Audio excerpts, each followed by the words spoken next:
If I am not for me, who will be? If I am just for me, what does that make me? And if not now, then when? If not now, then when? If I am not for me, who will be? If I am just for me, what does that make me? And if not now, then when? If not now, then when?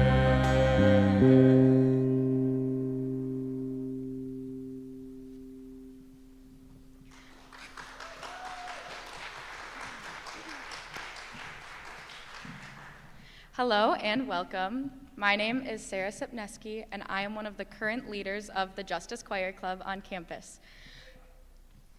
The Justice Choir Club is a college chapter of a larger Justice Choir organization. The Justice Choir's mission is to encourage more community singing for social and environmental justice. The Justice Choir organization is designed around the Justice Choir Songbook, and our goal is a grassroots movement to engage in empathetic, collaborative, and the collective power of singing together to create change. With the motto, "Start local and stay vocal," our club on campus aims to create a place of belonging for students. We want to engage local issues and welcome dialogue and passion to make change. We are honored to be here for today's presentation on the work of Duluth's local water and land defenders. Keep your music programs handy. We will be involving you in singing with us today in our program, and we are excited to share our selections from the Justice Choir Songbook, and what a better way to bring light to local issues than to lift up our voices with music. Thank you.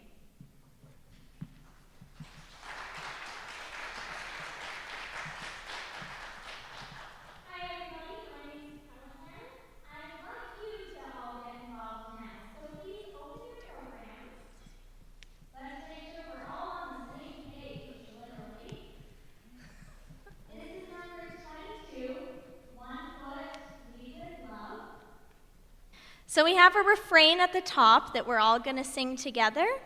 And then for the verses, you will see there's a leader part and an all part. I'm going to be your leader. You're all going to be all. Your job is very simple. You sing back exactly what I sing to you. Sound good? The choir is going to help us out up here, and have fun.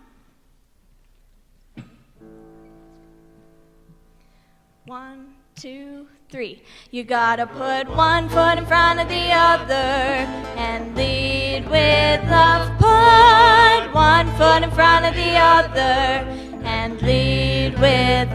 Don't give up hope. Don't give up hope. You're not alone. You're not alone. Don't you give up. Don't you give up. Keep moving on. Keep moving on. You gotta put one foot in front of the other and lead with love. Put one foot in front of the other and lead with love. Lift up your eyes. Lift up your eyes. Don't you despair. Don't you despair. Look up ahead. Look up ahead. The path is there. The path is there. You gotta put one foot in front of the other and lead with love. Put one foot in front of the other and lead with love. I know you're scared. I know you're scared. And I'm scared too. And I'm scared too. But here I am. But here I am. Right next to you. Right next to you. You gotta put one foot in front of the other and lead with love. Put one foot in front of the other and lead with love. Don't give up hope. Don't give up hope. You're not alone. You're not alone. Don't you give up. Don't you give up. Keep moving on. Keep moving on. You gotta put one foot in front of the other and lead with love. Put one foot in front of the other and lead with love. And lead with love and lead with love.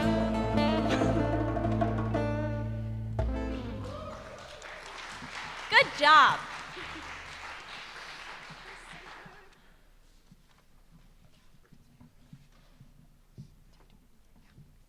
This next song is in the same fashion, so if you turn to the next page, I believe, you will see the song number 14, Liberty and Justice for All. Just like the song that Cal just sang, there's a leader part and an all part, which you can see in parentheses just says echo. So you're gonna sing exactly what I sing. And at the bottom, there's a refrain, so enjoy.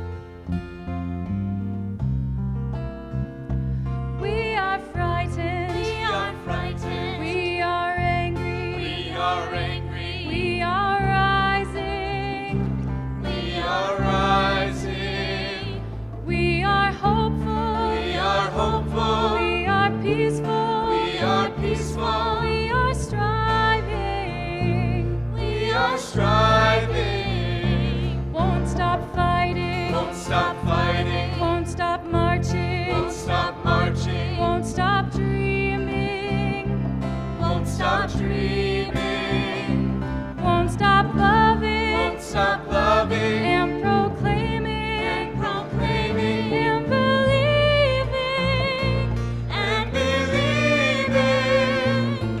our voices are united, louder than Hate, we have gathered here. We've heard all we can take.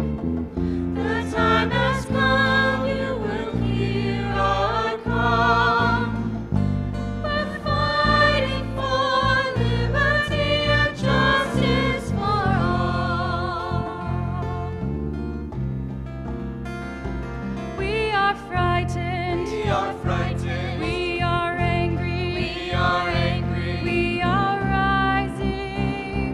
we are rising, We are hopeful. we are hopeful, We are peaceful. we are peaceful, We are striving. we are striving, Won't stop fighting. won't stop fighting, Won't stop marching. won't stop marching, Won't stop dreaming.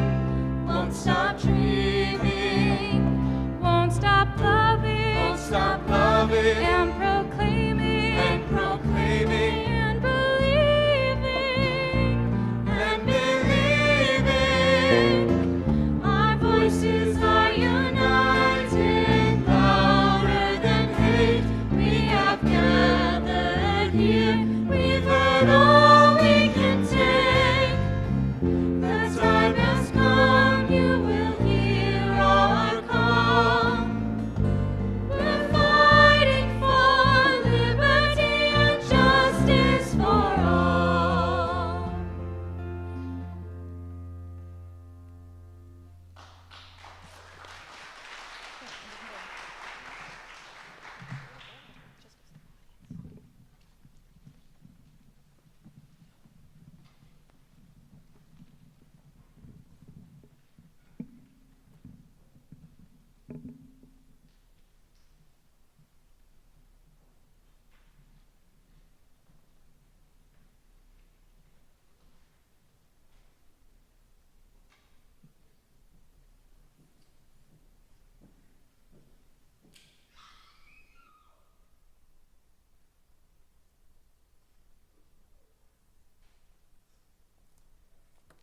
All right, the CSS Justice Choir, everybody.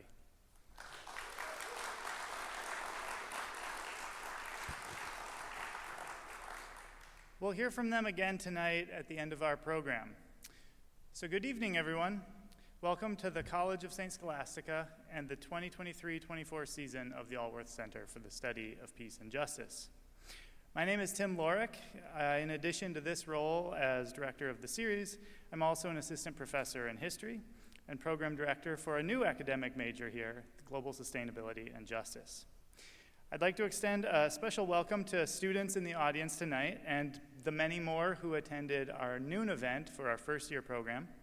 We hope to see you at future events, and anybody, the students, but anybody, with questions, suggestions, or who would like to get involved, please don't hesitate to reach out. Our public lecture series this year is called Water, Sustaining Life in the 21st Century. Thank you all for joining us. This series, the Alworth Center, is now some 30 years old, and it's made possible by the generous donation and vision of the Alworth family, so thank you very much to Karen and Royal Alworth, who are here with us tonight.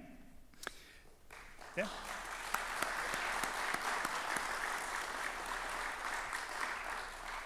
This series is also possible thanks to funding from the Warner Manitou Fund, the DeWitt and Carolyn Van Ivra Foundation, and the Mary C. Van Ivra Foundation Endowed Fund in memory of William Van Ivra. Additional support comes from the Royal D. Alworth Jr. Institute at the University of Minnesota Duluth, the UMD Department of World Languages and Cultures, the Duluth Reader, the Western Lake Superior Sanitary District, Duluth Sister Cities International, the League of Women Voters of Duluth, and other private donors. I'd also like to thank the staff at the College of St. Scholastica and everyone involved who helps make these events possible. Thank you.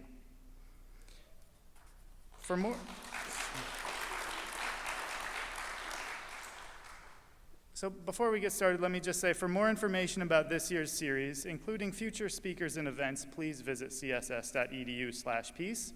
There's also a QR code on various flyers around the auditorium lobby and on the screen above, which will lead you to a form in which you can sign up for our email list if you're not on it already, or offer us feedback about the series. So in the history of our program, the Alworth Center, we've never had a series that focused specifically on water. And we think we are due. We're due to consider this most important element of life on Earth and the way regional, political, cultural, and economic aspects of water map onto broader global patterns and concerns. We, of course, are fortunate to live beside one of the world's largest sources of fresh water, but not everyone is so lucky. Earlier this year, the United Nations held its first summit on water scarcity in half a century, and UN Secretary General Antonio Guterres decried what he called the vampiric overconsumption with which humans are depleting the planet's water.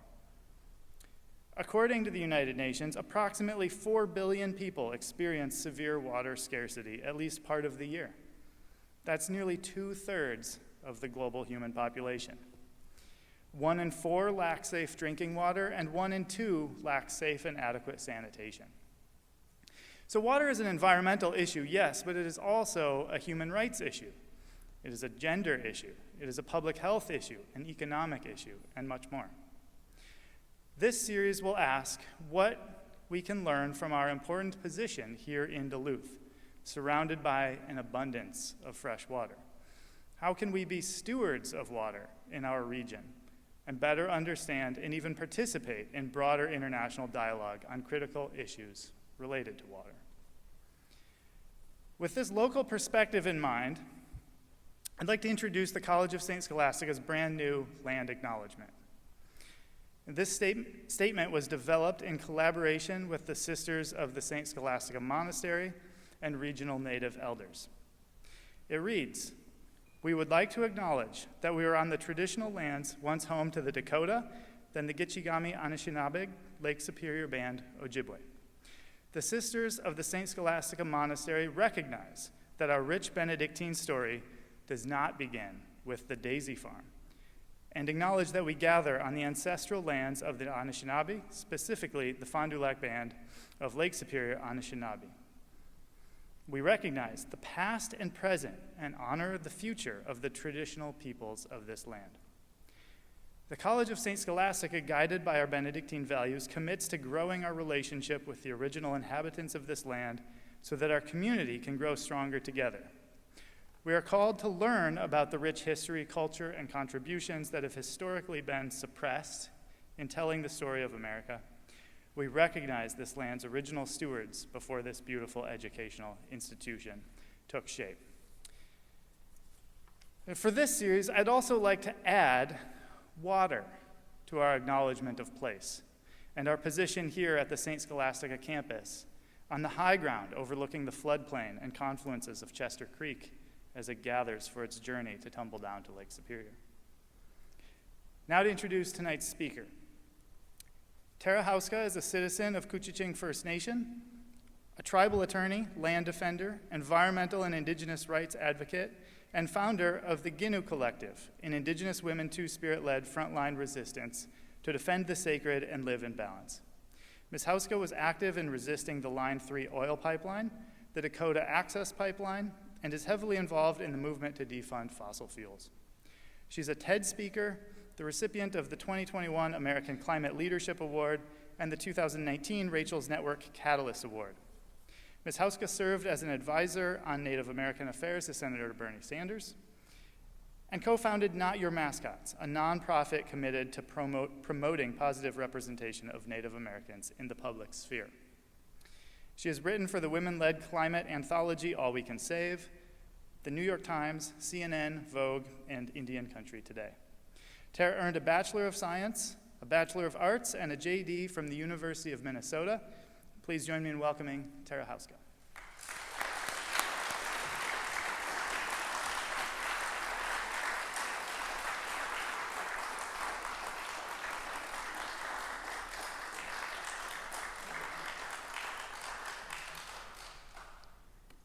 Hi guys. My baby's up there, so I'm thinking maybe I snuck away for a little bit, but I'm just gonna hear my voice and we'll see what happens. So if you hear some loud yelling, that's my beautiful Josephine.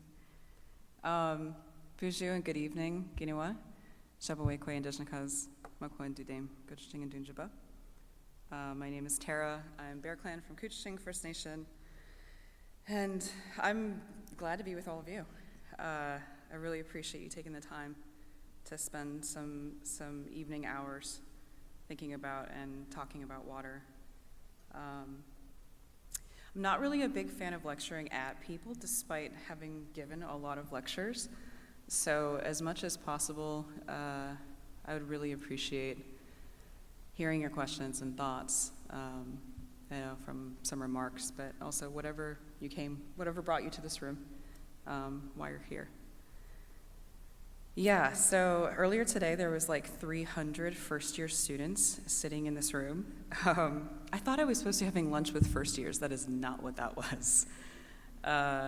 It was great to see all of their young faces, and they're like 6 weeks in, and yeah, you can feel the excitement and the, it's just everything is new, right? Like this big step has happened, and yeah, it was beautiful to spend some time with them. But I also saw, a generation of people who are actively experiencing so much instability and change around them constantly that it's hard to even put yourself in those shoes of what it's actually like to be a young person right now in this moment in the 21st century. So often in the work that I've been blessed to do, I work with young people who have felt called to stand with the land in a different way. And I hear from them like things like, I left college, or I don't even know if I want to go because this is all happening, like what can I do? Like everything feels so existential and like crises, right? But yeah, the message I gave them earlier was one that I think has been apparent over and over again, which is that whatever it is that you can bring to getting yourself to a place of empathy and understanding and experience, whether that's in academia or somewhere else, those are valuable experiences, and they're so needed. We need to have thoughtful, conscious minds, not just to fight the crisis and try to give our children a habitable planet, but to try to build the world that we want to see while that's happening. And another question that came up, which is one I hear a lot, is kind of like, I think the framing for my talk, which is, how do you find hope, right, in so much of this? Because so much of these conversations around climate are pretty rough, If you know the climate science, it's a pretty tough scene, right? You have the world scientists saying, like, we are at crisis. It is code red. It is global boiling. It is past the point of us choosing to keep dragging our feet as the world powers and not do something about this, and watching at the borders as climate refugees continue to pour north, right? Trying to have a life, having even a chance at a life, where there's places that are completely out of water and have been for some time. How do you find hope in all of that? I find hope in seeing people acting with care and empathy towards each other in this moment of crisis. It is always so compelling to me to see folks taking risks for something other than themselves, that they would take this incredible act of love towards the earth, whether that's in song, which was beautiful. Thank you for that, by the way. The power of song is joy, right? Like, it's joyful, and that's part of, I think, where hope comes in too, is we can meet this crisis with love, and we can find joy with each other, as it unfolds, and we can find empathy and care and build that world even as this is beginning to crumble. I do have some slides. This was actually for a law symposium, but I was like, I want to have some pictures at least. This is the Stock Line 3 resistance. This was taken at one of the pump stations we were at. One of the questions I get asked is, how does a lawyer end up chaining themselves to equipment and running around like this and causing all this mischief? It's good trouble, by the way. It's very good trouble. For me, the water has carried me into so many different spaces and places I did not expect. I come from just outside of Rainier, Minnesota, a very small little town on the border of Ontario and Minnesota, and grew up hunting and fishing and being out on the land a lot, and actually didn't realize until later in life that that's a perspective and experience that maybe not so many people have, right? Like, they don't think about those things. Like, I remember getting to the cities and asking, like, where the water came from. Is it like a big well, or what is it? And they're like, what? What are you talking about? I'm like, the water, from the tap. And they're like, it comes from the tap. And I'm like, yeah, but it comes from somewhere before that. Like, is there a big well out back, or what's, yeah. That was kind of shocking. But yeah, it brought me to Washington, D.C. as a lawyer practicing some environmental work, working on issues around Keystone XL and some other pipeline projects, and working with tribal nations who were actively trying to either remediate existing contamination in their water, or trying to fight extractive industry further degrading or causing enormous degradation to their drinking water. And then it also ended up leading me to packing my things into a rental car and going to Standing Rock, North Dakota, where I'd never been, to stand up for the water because people were doing something different. I had watched so many of our people sitting across the table with the federal government and saying, no, we don't want this, no. And then the box being checked and saying, well, we consulted with you and we're going to do that anyway, but thank you for your, intervention. And here were people that were not just saying no, but they were standing in front of the machines, and it felt really compelling. And I think that forever changed my perspective on how to cause a lot of ruckus, but also how to cause a lot of pressure and how to build community with folks. So that's what this ended up as. I mean, this is lessons from Standing Rock for me, and how to build a movement and how to build resistance and to build social power together and build community together and live off-grid for years. I was out at Standing Rock for like 6 months. I was out fighting Line 3 for 3 years on the ground and 4 years before that. These are some of the amazing, brave people who took those risks to stand with the land and the water. And I think something that I see that also gives me hope is the people who are stepping forward in this moment are increasingly from so many different walks of life, right? Like you have the anarchist with all the patches standing right next to the biology teacher, standing right next to the choir director, standing next to like the reverend or pastor, standing next to the scientist, right? Like they're all there for the united cause of water, of protecting water, and understanding that we are in a dire situation as human beings. Mothers, little ones sometimes, but in safer situations. These are some brave folks who created this amazing structure. They actually were just, we've still been fighting the Line 3 criminal charges in the years following, and this defendant who is in this structure on the left was just here and found guilty, unfortunately, which was really appalling and shocking to see this dynamic of criminalizing the folks who are trying to protect the water versus criminalizing the folks who are destroying our water. I think there's some pretty serious imbalance that's occurring there.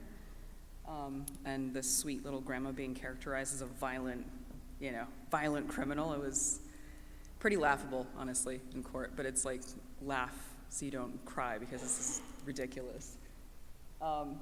These are folks who showed up at my driveway one day over in Hubbard County, Minnesota. They decided that my driveway was no longer a driveway and that we were going to not be allowed to leave our property without having to walk physically back. We couldn't drive vehicles into it because the driveway was what did they characterize it as, like a wildlife trail. We ended up suing them and we did win, which was great. The sheriff was so angry. You're on like Zoom together, right? And you can like see like the reddening happening and you're like, yeah, you shouldn't have done that. That was ridiculous, and you can't get away with just about everything. This is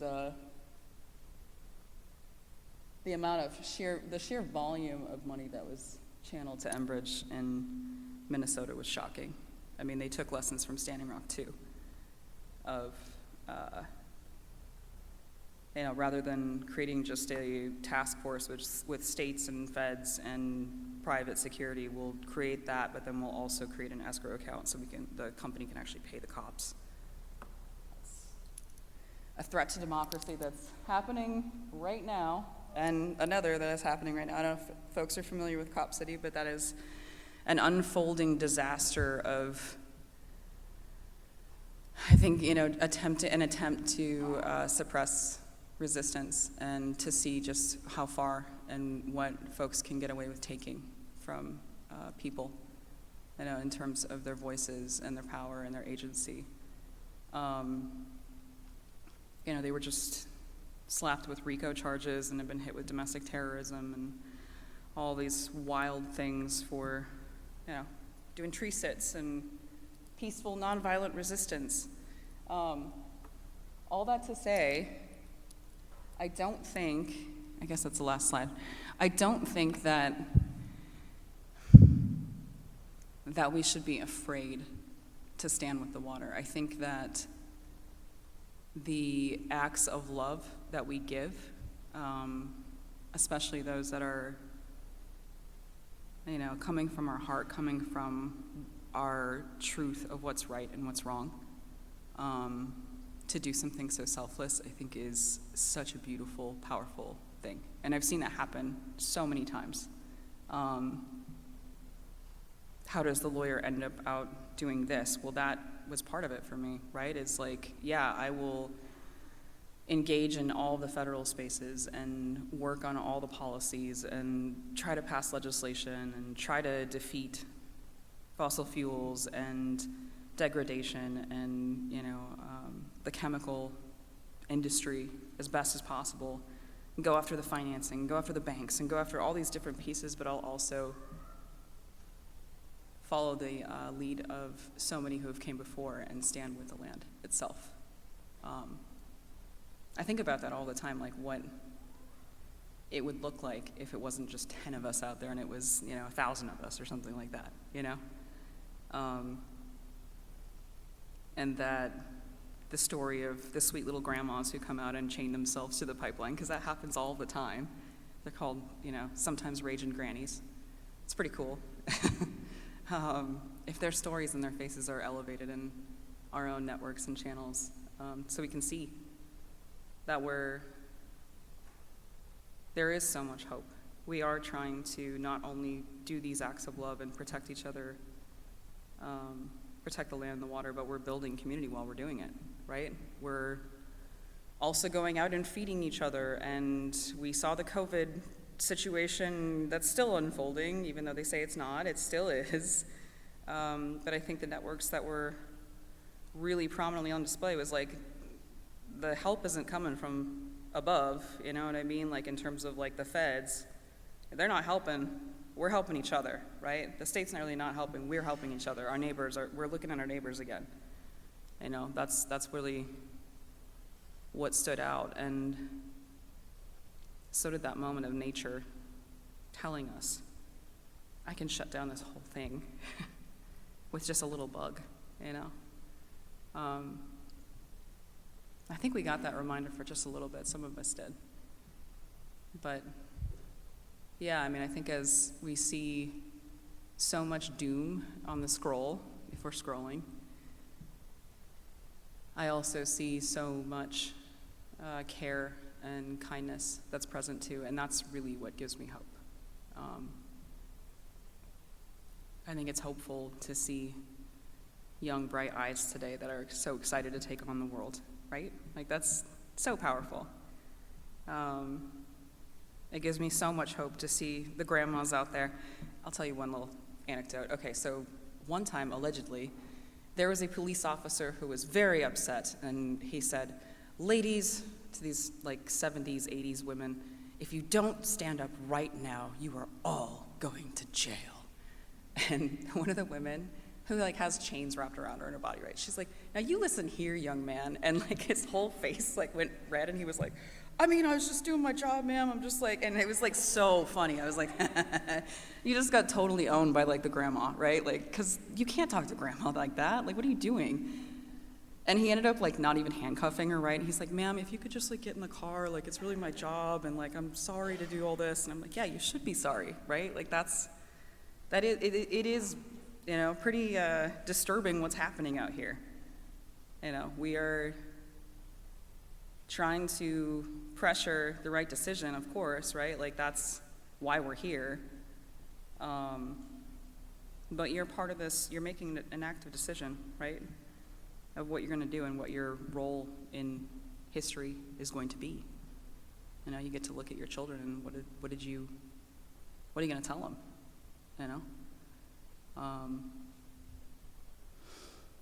Yeah, I would just say, like, on the topic of water, that for the folks who are actually based in Duluth or around this area, which I'm assuming many of you are since you're here tonight, the power of the body of water that is next to you is just so incredible.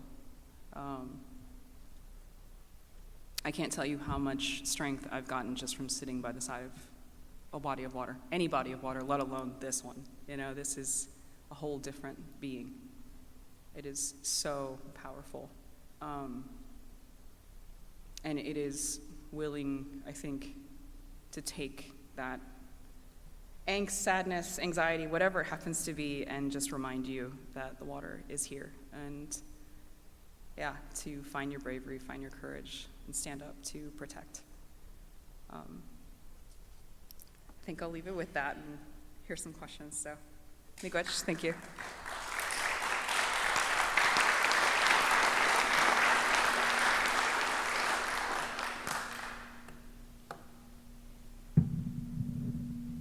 So we have microphones down on either side of the auditorium, so please come down and ask your questions of Tara.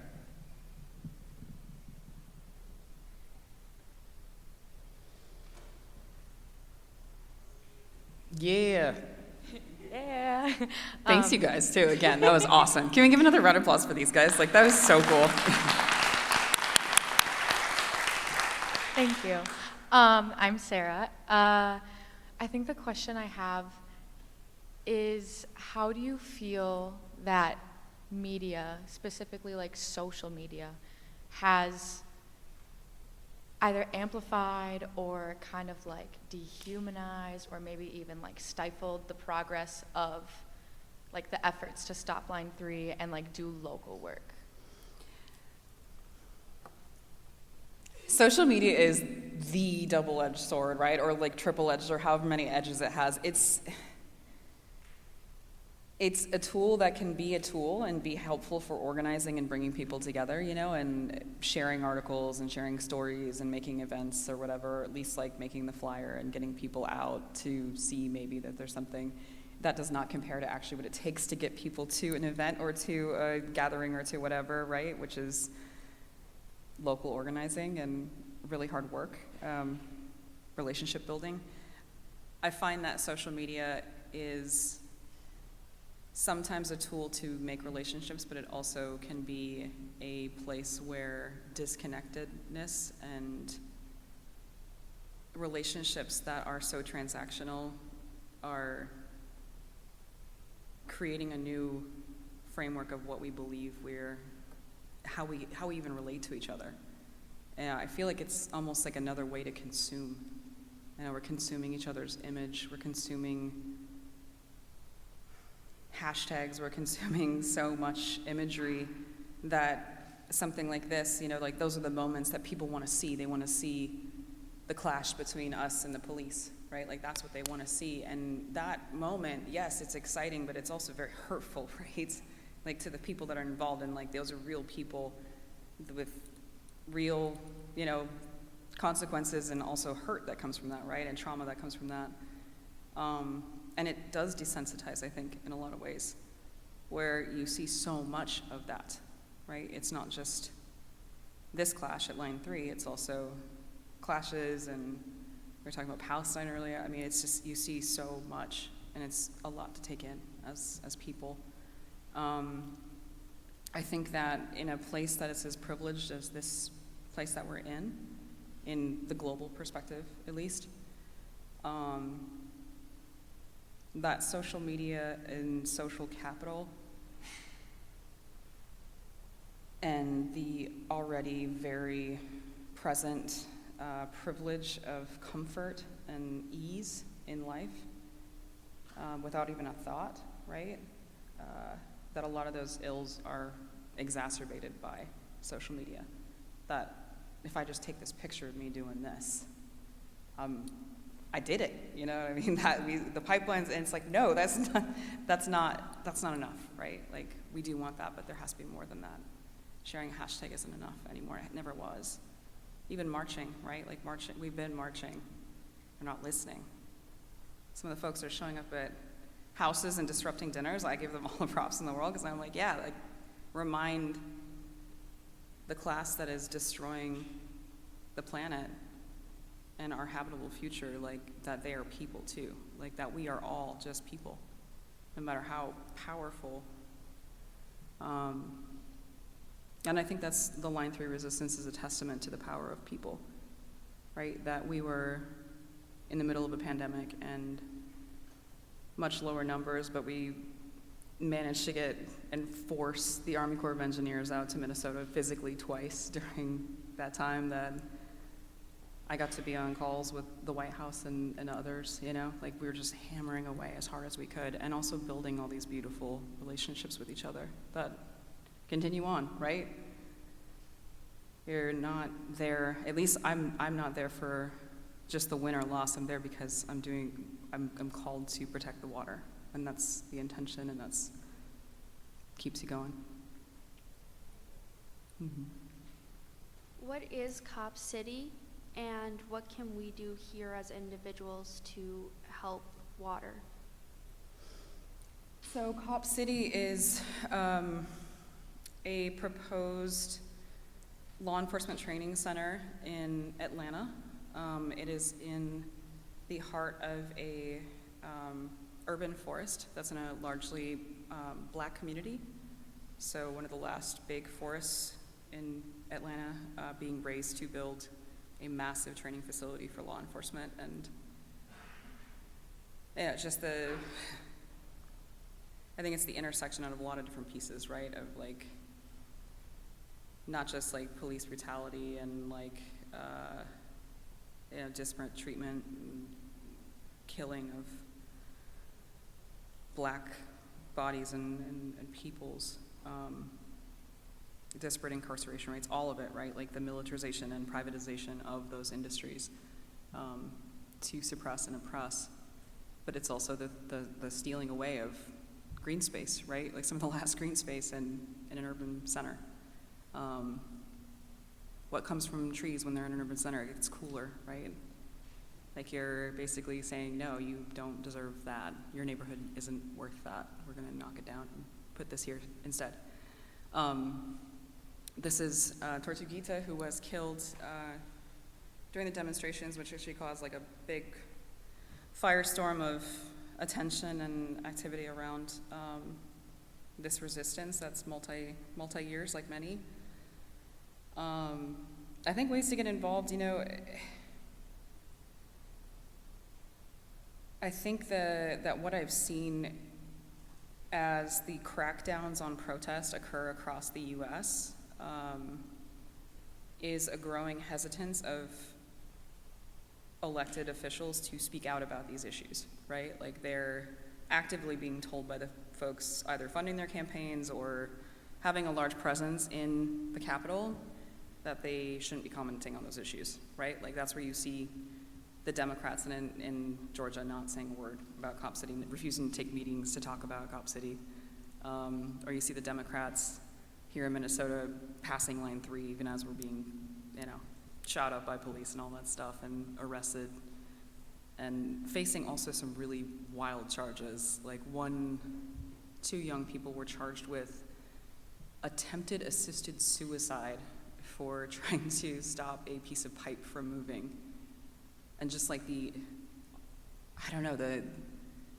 absolute audacity of that as you're trying to protect water, but you're being charged with like assisted suicide, it's wild. I think the best things you can do for water, there's many, but please get involved in whatever capacity you feel that you're called to. Find the groups that are doing this work. There are always groups that are doing the work. And it's not always just land defense either, or civil disobedience. There's all kinds of ways to be involved. I strongly and firmly believe that one of the most impactful things that we can do as a people is to educate ourselves about what's happening, right? To not be fed whatever the narratives are that are being pushed broadly, but to educate ourselves about what's really occurring. An anecdote from my own life. So at one point my mom calls me because I've been out at Standing Rock for months and she hasn't heard from me in months. She's like, "Are you all right? What's going on over there?" I'm like, "Yeah, I'm good." And, unfortunately I hadn't had to call her from jail yet. That did happen. But she's like, "Yeah, the news is saying that you guys are throwing things at and hurting the police. Is that really true?" And I was like, "Mom, does it look like that's true?" And she's like, "No, it looks like they're hurting you." And I was like, that is what's happening, despite the local narratives. And one of our resident water protectors steps up to the mic. This is Michelle. She's amazing. Hi, Michelle. Hey, Tara.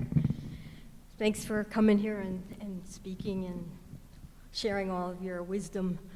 I was wondering if you would talk a little bit about this recent ruling out of Aiken County by the judge who heard the pretrial, at least, of Winona and Tanya and Dawn, because it's pretty spectacular. I was wondering if you could give a little bit of a rundown of what happened that day, and then how it has come to the courts, and then how this ruling has come about. That's an incredible win. Yeah, it is a big win. And it's kind of a lot of different pieces of what powerful advocacy can look like. So you've got Indigenous women and a prayer lodge that are attempting to protect the river from Line 3, from the Line 3 pipeline being built. Those women are then I think they were arrested in that situation, or they might have been served after the fact. But in either case, I mean, many of us were served after the fact. It makes its way through the courts where, you're being charged with trespass and obstruction and like all these other, minor things, but really ridiculous things. And it finally gets to the moment of we're going to trial, it's gonna happen, and the trials lately have not been great for us. People have been finding us guilty left and right. And the judge writes a very short order and says that Native people have a right to defend our water and our lands. It was only a page and a half, and there was only like a little paragraph of their reasoning, but it was very, very powerful, and I hope becomes something that other judges might feel the calling to do. Native folks hold 80% of what's left of Earth's biodiversity. I think there is a really strong piece of solution making that I don't see, which is what happens when you empower the stewards of the earth who have been stewarding the earth for so long and continue to this day. Whether that's through legal frameworks of land back or whatever it happens to be, or through recognition, or respect in the legal processes, recognizing that yes, we actually have a right to stand on our own land. That being charged with trespass as a Native person is like a whole thing in and of itself, right? I mean, when I was arrested in North Dakota, I remember sitting in the courtroom, and you get arraigned and you get asked if you're guilty, not guilty, or whatever, or my first hearing. And I answered in Ojibwe, and they roll their eyes, and there's all these pictures of Native people behind them on the walls, right? Just as decoration. I'm like, oh my God, nobody, you really don't feel any sense of irony or any sort of maybe this is not really exactly the right thing as we prosecute Native person after Native person after Native person for standing up on their treaty territory. But yeah, it was a beautiful win.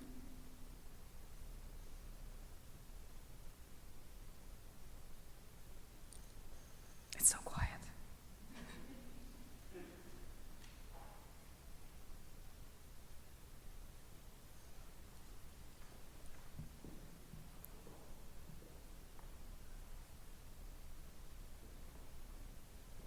Thank you for being here tonight.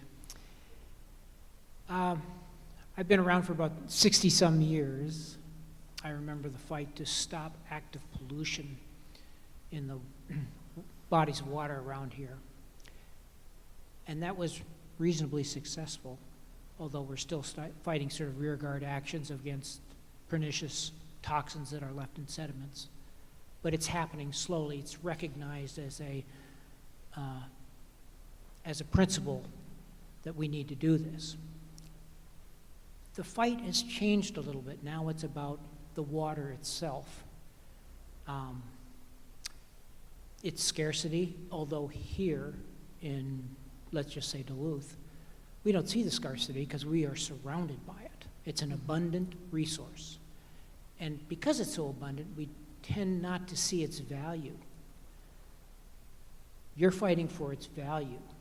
What are some of the most effective tactics and strategies that you've seen to reach kind of the old guys, to influence public policy, to influence legislators? I realize that you spend a lot of time on the front lines against law enforcement. There are other avenues to pursue as well. So if you would talk a little bit about those strategies and tactics.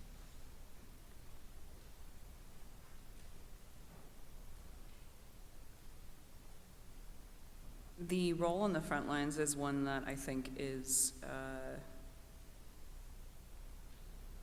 compelling in a lot of ways. You see people feeling powerful in that moment of, I stopped an entire pipeline or a mine or whatever industry. I did that with just me, right? Whether it's for a few hours or a few days, whatever it happens to be.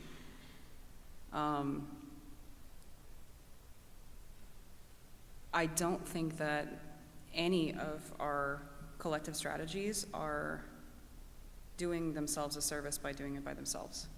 I think one is they should be working in tandem, and that's kind of with the inside strategy. It's like I've found that if you're outside and you've got 100 people, 10 people, whatever it is, swinging the hammer as hard as they can, like banging whatever drums and maybe showing up and disrupting dinners and getting headlines and all those things.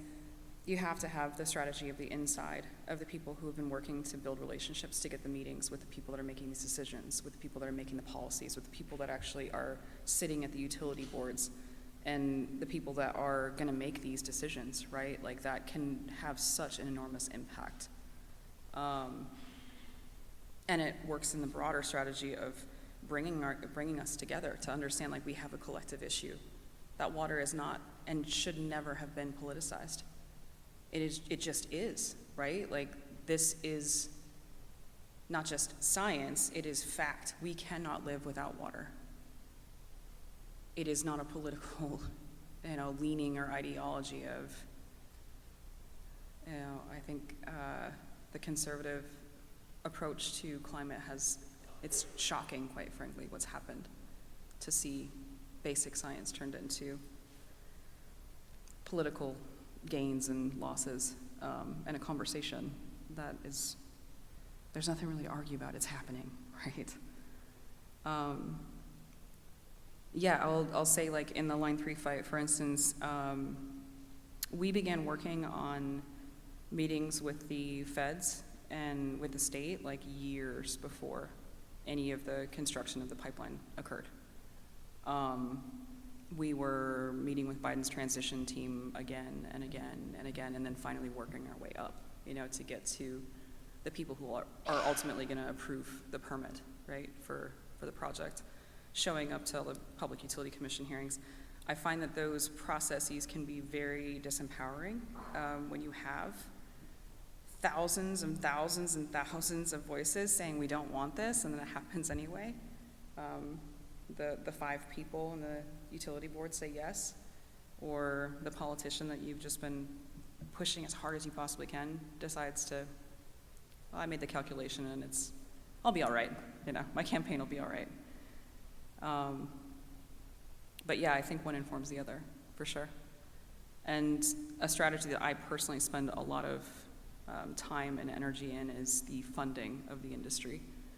So going after the financiers, the insurers, the pension funds, the investment capital that are actually funding the Line 3 or fossil fuels in general, and fast fashion and all these really pollutant industries. And that's in a lot of different ways, right? We're out in the international forums working on treaties and trying to work on, like, World Bank issues, and then locally, trying to shut down bank branches to get the meetings with the bankers that are actually making the decisions to advise their investors, right? And showing up to the shareholder meetings and doing interventions like that, oftentimes with allied groups. There's so many different ways to be involved.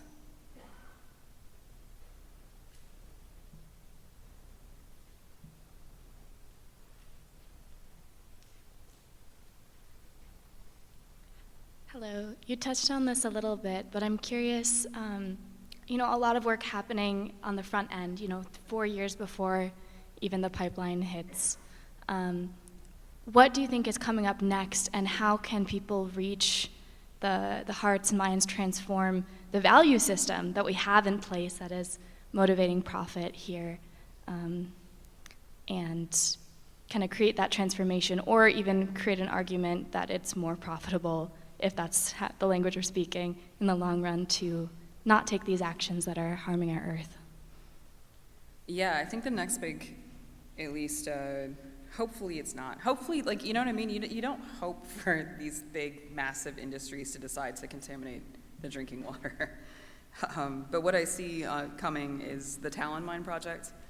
That is a proposed copper nickel sulfide mine, actually right next, very adjacent to the place that Line 3 crossed, near Sandy Lake.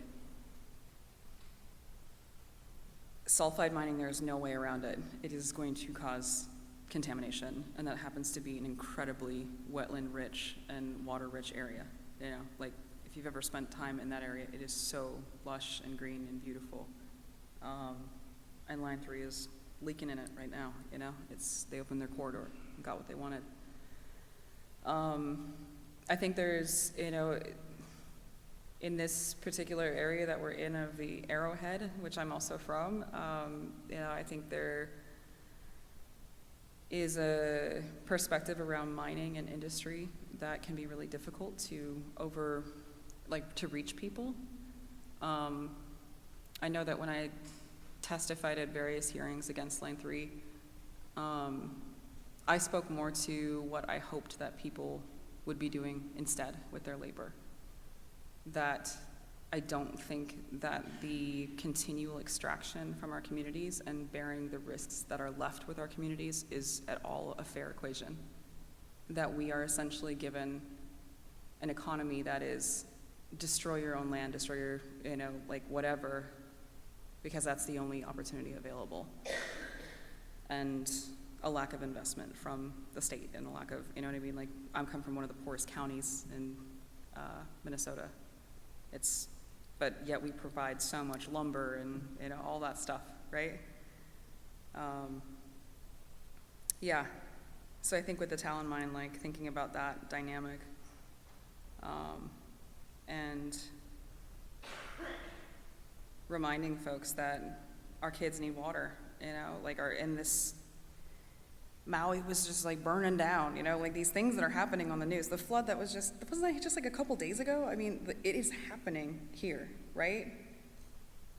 Like, the global south has been dealing with it for a long time, but it is happening in real time, like right outside of our doors at this point. So it's kind of hard to, I think the biggest advocate that we even have in the climate movement is nature itself, right? Like, literally telling you, no, this is happening, you know, like, you don't have to listen to the so-called eggheads if you don't want to, but I don't care, you know what I mean? Like, nature doesn't care. I mean, I think there is a relationship that could, yeah, but I'm just saying, when it comes down to it, just put a little hurricane here and, you know, see how you're gonna stop that. You're gonna buy your way out of that? Probably not. Yeah, but yeah, legwork, getting out there. She was talking about local organizing. It's so important. Doing the little op-eds, doing all the things that you can do, hosting events. It's really hard sometimes. I mean, you feel like the same folks show up again and again, but sometimes they may bring one or two more with them, right? They convince their friend to come out and do the one event that one time, and that one person has how many people around them in their circle, right? Yeah. Don't feel discouraged by local organizing. It's hard, but it's very valuable.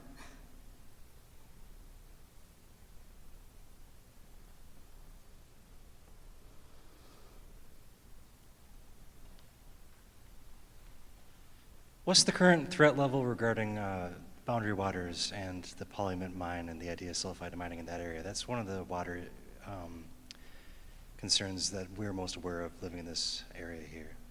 Yeah, and that's just east of us, right? Like, we're part of the boundary waters, like the Rainy River Basin. As I understand it, like the company's still trying its best to keep it moving. There's been the moratorium from the Biden administration and all that stuff. I know that my mom is still getting all the emails from those guys to come on out to the public comment hearings and all of that. So I think it's, unfortunately, what I see is it's almost like this ping pong back and forth between administrations, and what the political leaning is, hey, the pipeline's back on, the mine's back on, oh, no, now it's off, no, now it's on. And so it's like trying to almost play like, how many years do we have of moratorium before this next administration tries to undo what was just protected, right? So by no means at all do I think we should sleep on that and think it's a done issue. They come back. They always just keep coming back. In the pipeline world, we call them like zombie pipelines, right? It's just like, oh my gosh, we've been fighting Keystone XL for like 10 years. It's still coming back, right? Like, here it is again. Didn't we win that one? Yeah.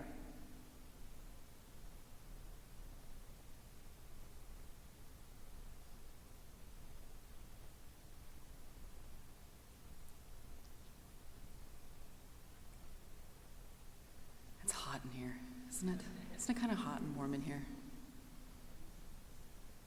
Another question, go ahead. You don't have to get up to the mic if you don't want.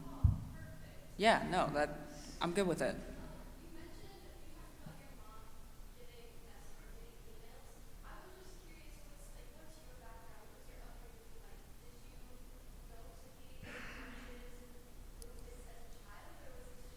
Hell no. I didn't even go to any of this stuff when I was in college, you know? Like, you guys that are doing nothing like that at all. I was the kid who, like, didn't even talk in class, you know, at all. And, like, I'd turn, like, really red and get, like, kind of, like, teary and shaky and stuff, you know, like, if I had to talk. It was a real rough scene. No, I think I just grew up in a really rural place, and it was like a trailer in the woods down the road from my auntie, who's here also. Grew up with her kids, swimming and playing in Rainy Lake, and just constantly being in contact with. It's not like you go visit nature. It's just all around you all the time, right? So like the connection is very strong. And then stepping out past our little town of like 200 people into the broader world and seeing this whole other thing happening out here was really jarring. To see water characterized as a resource, even that was hard, you know, like it's not a resource is something that's meant that like has like connotations around it, right? And to me it's just, no, it's life, right? Like we say water is life, but we really mean that, it is, you know? Yeah, I didn't go to my first protest till 2014, which I guess seems a long time ago for some of you, but for me, that wasn't that long ago. Yeah. It was when I was a lawyer out in DC, and I was advocating for tribes all over the place and sitting across those tables and watching my clients being told, like, nope, we're actually going to go forward with this. We're going to do this. We're going to do that. And then, you know, the Washington football team is over there still wearing fake headdresses, and just people are woefully ignorant. I'm getting asked if I live in a teepee, like things like that. And so I'm like, I'm going to go to this protest. I feel like there's got to be something else I can do because I'm really pissed off. Yeah. And then started going a lot more, and then was organizing and doing local organizing and just fell into it. And now, and my mom's too, to be clear, like was like, especially when I like left DC to go out to like North Dakota, what are you doing? You have a law degree. You worked so hard for that. What are you doing? You're like living in a tent on the prairie. Like, what is going on over there? You're so dirty, you know? Like, yeah, but Mom, you raised me to care and love and protect the environment and to also follow integrity, you know? Like what I know to be right and wrong. Like that was what you taught me growing up. So I'm sorry I'm in jail again. Yeah. The last time she was, I called her from jail, she was like, why does it always have to be you? And I'm like, because it has to be somebody, Mom. Like, she's like, oh my God. Yeah.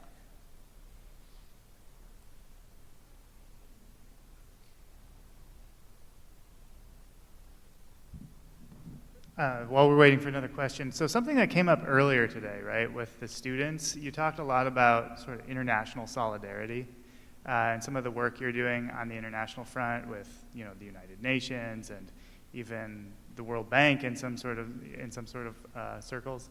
So I wonder if you could speak a little bit more about that and maybe some of the international solidarity work, you know, between sort of indigenous rights movements around the world and environmental movements. Where water's obviously been a major political issue in a lot of countries in the global south over the past 20 or 30 years, especially with privatization and things like that. So I wonder if you could speak a little bit more about that international solidarity. So at some point during the Dakota Access Resistance, we were so exhausted, and we've been doing so many direct actions and meetings and marches and prayers and like prayer ceremonies and like all of it, right? And just pushing celebrities and everything and anything that we could to draw awareness and to stop this project from happening. We started looking at the financing behind it, and the banks that were funding it. And it was mostly like the typical kind of like US baddies, you know, like the Chases and US banks and Wells Fargos and like those types of folks, which we still met with, right? And we still like encouraged people all over to shut down bank branches and like push as hard as they could against, you know, the bank funding that particular project, but also like just fossil fuels in general. But we also looked broader at other institutions around the globe that were financing this project. And that included some from countries like Norway and France and other places where human rights standards are much higher.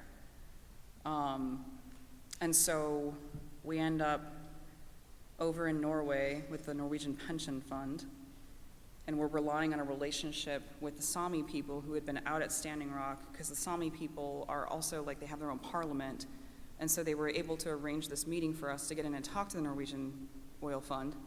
And so then we're sitting in front of the Norwegian Oil Fund because of this relationship that's been formed, and we meet with them multiple times over the span of a year, and the Norwegian Oil Fund announces that it's thinking about pulling out of fossil fuel projects, like new fossil fuel projects that are opposed by, yeah.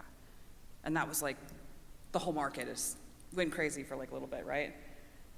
They walked it back and made it any project that was like a majority exploratory new project, new drilling, new land being degraded.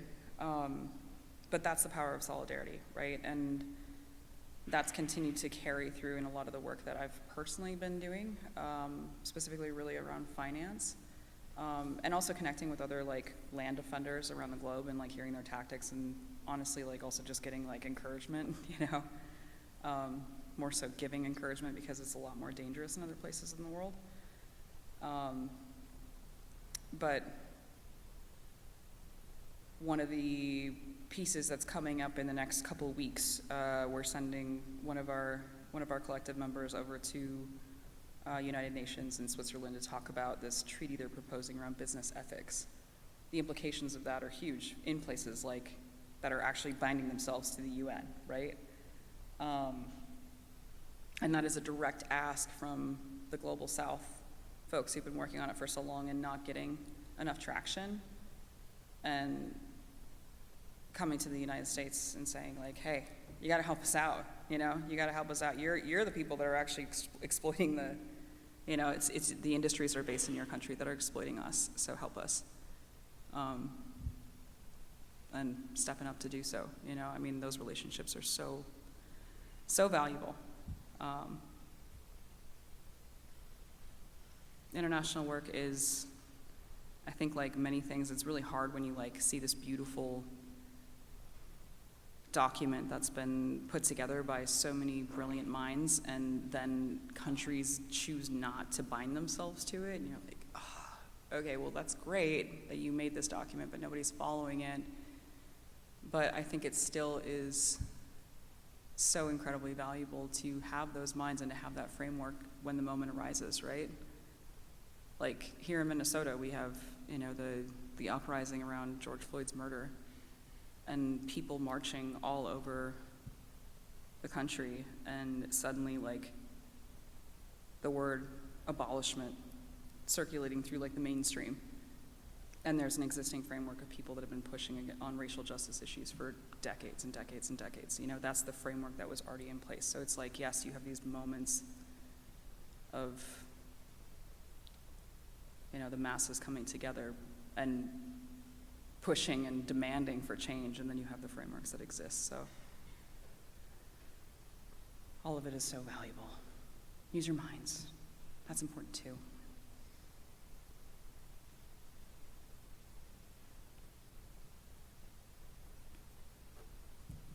What about you, Antiques? You got any questions back there or what?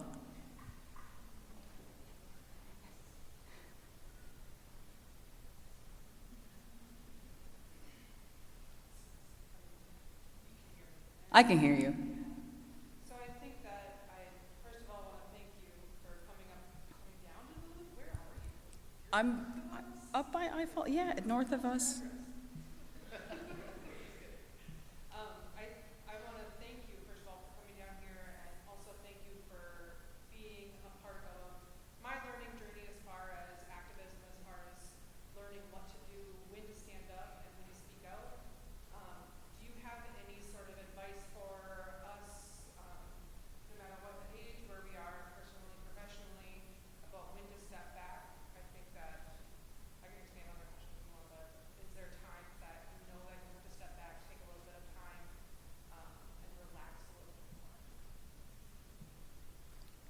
think if you're approaching burnout, that like wall of you are so exhausted, you are having difficulties even like functioning physically, let alone mentally.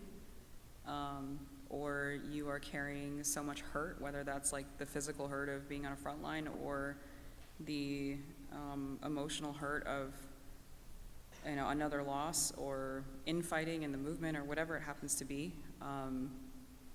to give real space to that, right? Like, I think what I've seen in the movement is like you see like words like self-care like bubbling through, and self-care is a lot more than going out and getting like a manicure or something like that, right? Like self-care is more than even going to a beach for like a week or something, or taking some time for yourself to go sit by the water. Like those are self-care moments, right? But those are just moments, and sometimes it is important to give yourself real headspace to be okay, or at least as okay as you can be. I think that the work around protecting our people, protecting our water, however that looks, protecting our children, it's heart work, right? Which means that your heart is going through a lot as it's happening. And to be conscious and to think about that. And to never feel like, one of the lessons I learned off the bat was one of my rather militant aunties telling us, like, never reach the point where you feel like you're carrying all of it, and if you step away, that the whole thing is going to fall apart, because then you're not really in a movement, right? Like then you're just like, you're trying to carry way too much, and you need to have hands helping you, right? And you should be able to step away. And work towards that, work towards building that ability to do that, right? Work on building a movement. Don't make it exclusive, make it inclusive. Do everything you can to get people involved, and protect yourself while you're doing that. So yeah, I think there are definitely moments to step away, and to keep our egos in check. One of the students today asked me, I thought the question was actually kind of difficult, but they were like, so out of everything, what's the one lesson you have for us? And I was like, oh my gosh, that is a huge question, right? But the best answer I could come up with in that, also very hot session this morning, was trying always my absolute hardest to carry and act with empathy, and to walk with humility. And to know that I'm going to screw that up, and it's going to happen over and over again, but to keep coming back to that and to really center that in the work. That also means empathy for yourself, right? Like, hey, it's time. Be like, peace out for a little bit, and then roll back in. Yeah.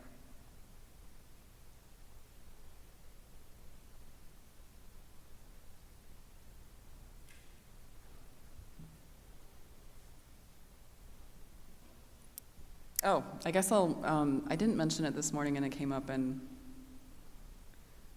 seemed like it was valuable.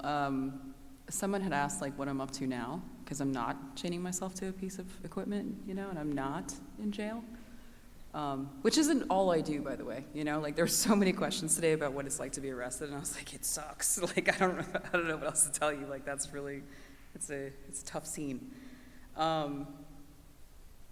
But part of a greater informed movement, right? And I let the folks know that, because I was doing that care work we were just talking about, I think I was able to be open to seeing some signs around me of what was happening, and to be conscious of like what the next step might be towards the end of the Line 3 ground fight. And to me, that looked like we had trained literally thousands of folks in either civil disobedience or decolonization, principles of organizing and mutual aid and community. Like, what does that really look like? Like, how do you build a community? It's actually quite difficult to build a real community, Social media has a big stake in that, for making that so difficult, I think. And to me, that seemed like land back and finding and building a more long-term space, not just this temporary pop-up of resistance that happens again and again, and then a bunch of people leave broken and sad because we didn't do it this time. Or maybe we did. You know, there's very few wins, but they are there.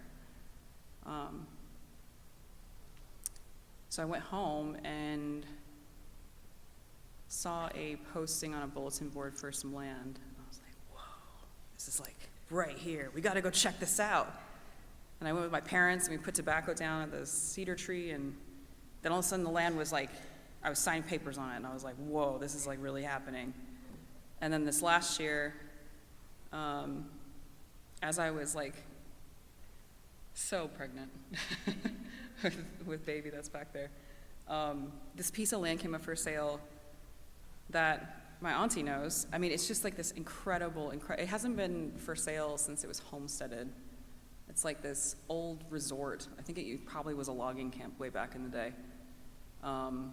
But it's this giant chunk of land with all these cabins on it and stuff. And I was like, oh my God, can you imagine that for a space to train and build not activists, but advocates and folks who will know how to do care work, and folks that will be like, take that back to wherever they're coming from, you know, and walk with that. Signed papers on that in January. It was really awesome, exciting. Been working on that for like the last bit. Yeah.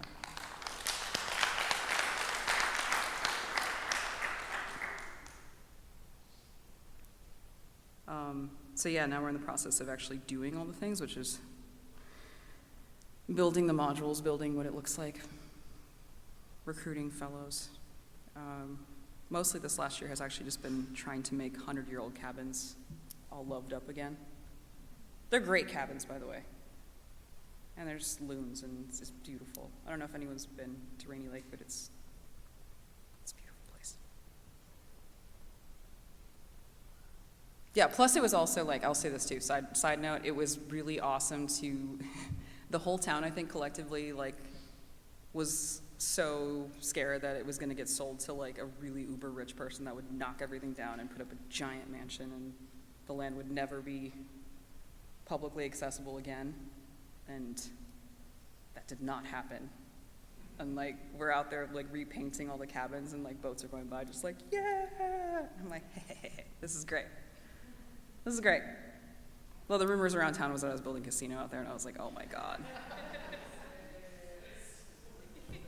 Well, and I talked to my teacher, Paybaum, who, Dennis Jones, he's from the community right over next to mine, and tell him what's happening and, you know, the feedback from the community. He's like, if I were you, I'd get a big sign printed up that says casino coming soon. Put it at the end of the driveway, see what happens. And I was like, oh my, there'd be like, people would show up with pitchforks or something. I don't know what would happen. Yeah.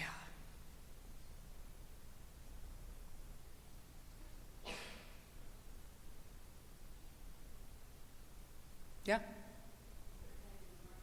Yeah.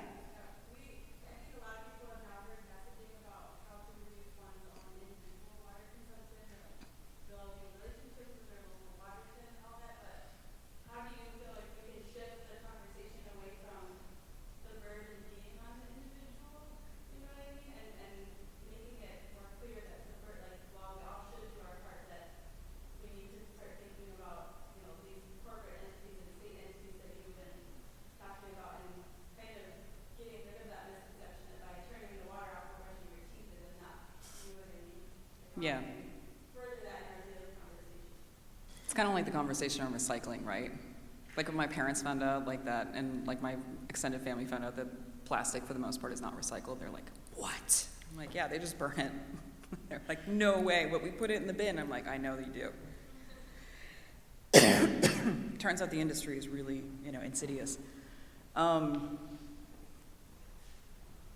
think it's a balance between both, right? I don't think it's fair for us to throw off our individual impact to say, like, it's just the bad guys that are doing this.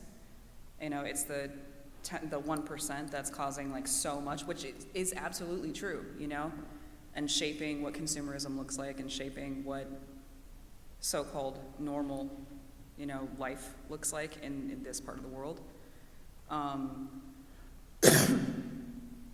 But yeah, I think there's also like educating yourself and informing yourself about who is actually bottling up the world's water.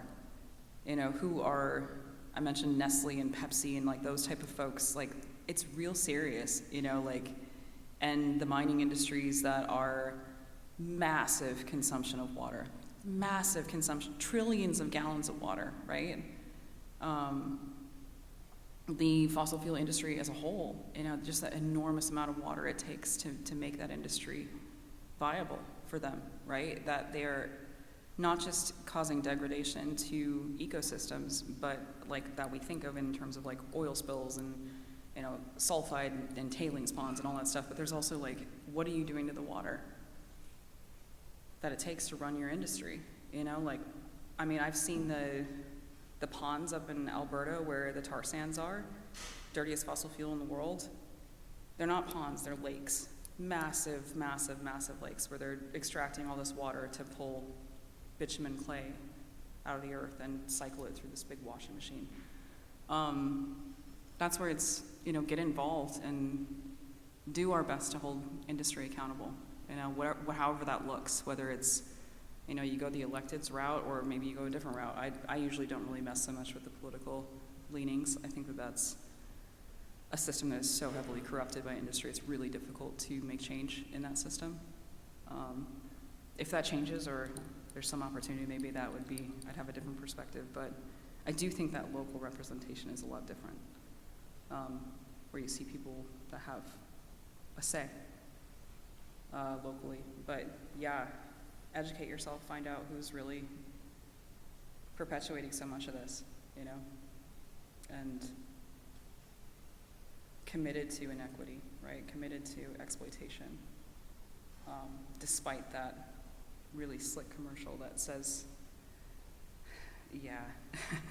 Some of those commercials, because now they're like, you know, billing themselves as like energy conscious and like woke, you know, I'm just like, what is going on? Okay, you are like one of the biggest consumers of water, biggest fossil fuel industries on the planet, and you show me a picture of like some trees and some turtles, and like you think that that's like gonna convince me that you're not doing what you're doing? Yeah. Forgive me if you've discussed this already. I came in late. I imagine there will come a day very soon, if not already, where we have this wonderful resource, Lake Superior, and the fresh water, where people are going to want to have us share it with them, to purchase it from us. And we're fortunate to be next to it. I would think sharing the fresh water is the humane thing to do with the world, and I foresee that coming down the pike. What are your thoughts on that? Yeah, I mean, I think that's where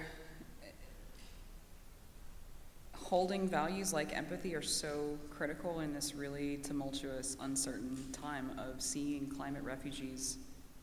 I mean, thousands and thousands and thousands every single day, you know, that are trying to go to a habitable place for their children. That when you have so much and yet still like holding on like this, is that what we want? Is that the society we want to be in? You know, like, do we want to be one that is stuck entirely in individualism, you know, and what's best for me and my own family, and that's it, you know? Because that's kind of like what we've been in, right, for so long, is this really, really radical individualism, that we're somehow still rugged individualists or something like that. Like, that's still a narrative that's perpetuated in so many ways. As the crisis worsens, I think that humankind in general is going to be confronted with a lot of those same questions, and already is in a lot of ways, right? I mean, those buoys with the razor wire at the southern border, it's an abomination of human rights, of any sort of love that we have for our fellow human, right? And it's not something that you see very often on the news. Like, I think about that, you know, and I wonder, like, there's so many things to outcry about, but, you know, that's one that's just so, it really sits with you, right? or at least it sits with me. Those are questions, those are real questions. You know, these are folks fleeing disaster. Does it look different if they come from Ukraine instead of Mexico? You know, what does that mean? But we have a whole new brilliant generation of folks who are going to step forward as leaders and do so much better than those that came before, right? Because we get better and better with each generation, I hope, I think. I see it. It's awesome. I think with that we should invite them back up to take us out with the CSS Justice Choir. Thank you, Tara Houska. Thank you very much for speaking with us tonight.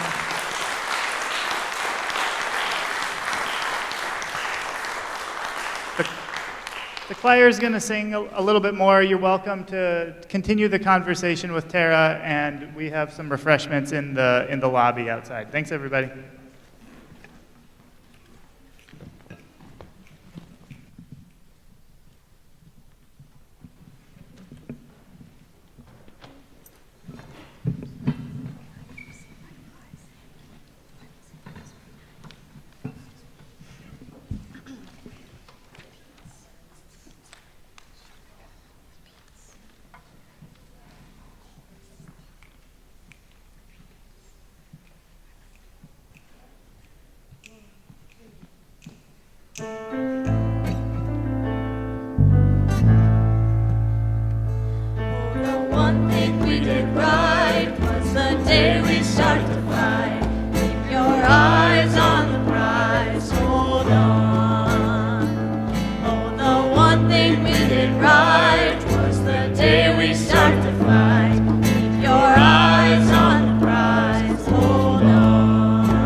Greyhound, carrying love from town to town.